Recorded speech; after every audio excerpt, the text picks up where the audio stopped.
હોય પછી કોઈ બચ્ચા એવા હોય કે મા બાપની ઇજ્જત રાખે અને કોઈ બચ્ચા એવા હોય કે પેઢીનો નફો કાઢી નાખે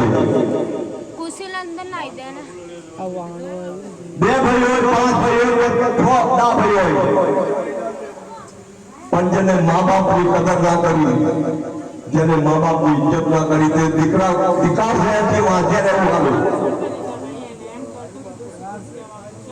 વાંચી રહેવું મારું કારણ કોઈ કહેતો નહીં કે મારો દીકરો છે આનું કામ નથી દબાવું એનું નામ નહીં રહે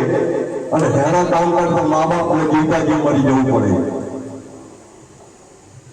તો આ એક ભજન છે કે મા બાપ ઉપર ગમે તે દુઃખ દીકરા આપે પણ તે છતાં મા બાપની એક આત્મા અને મા બાપનો એક જીવ બચ્ચો ઉપર એવો રહે અને મા બાપ એવું જાણે બચ્ચાને વચન કે એમને બીજી દુનિયા દેખાય પણ જયારે એને બીજી દુનિયાની ઠોકરો કરશે તારે ખબર પડશે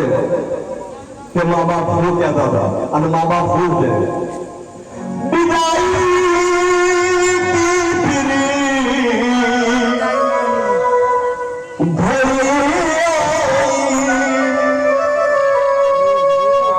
मेरे बच्चे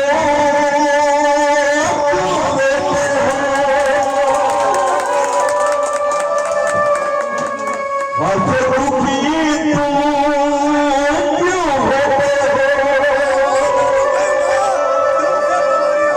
तुम मेरी पहचान